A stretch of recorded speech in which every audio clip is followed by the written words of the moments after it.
So by now, I'm sure y'all have heard of the horrific collapse of the Francis Scott Key Bridge. Well, during a briefing, the mayor of Baltimore, Mayor Brandon Scott, had this to say in response to an outlandishly insensitive question. How long is it going to take to rebuild this, Mayor?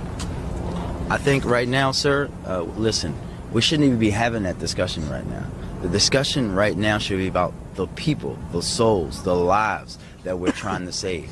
But right now, there are people in the water that we have to get out, and that's the only thing we should be talking about. Now, while he was widely celebrated by just about everybody with any kind of sense, y'all already know the way he responded with such preparedness and tact showed a little bit too much power for some people. This account said this is Baltimore's DEI mayor commenting on the collapsed Francis Scott Key Bridge. It's going to get so much worse. Prepare accordingly. Well, in the words of the late great comedian Robin Harris, DEIs don't die. We multiply.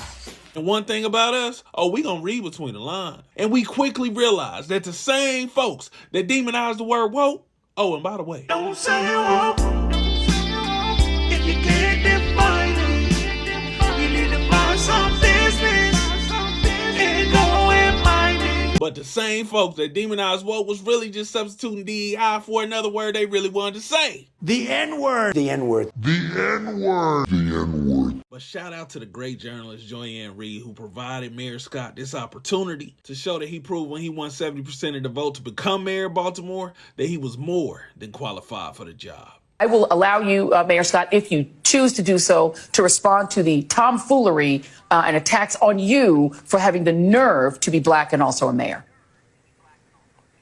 Well, I think, listen, I know, and we all know, and you know very well, that black men and young black men in particular have been the boogeyman for those who are racist and think that only straight, wealthy white men should have a say in anything.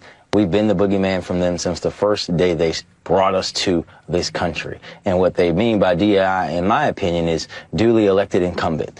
We know what they want to say, but they don't have the courage to say the N-word. And the fact that I don't believe in their untruthful and wrong ideology, and I am very proud of my heritage and who I am and where I come from, scares them, because me being at my position means that their way of thinking, their way of life of being comfortable and suffering, and while everyone else suffers, is going to be at risk, and they should be afraid, because that's my purpose in life.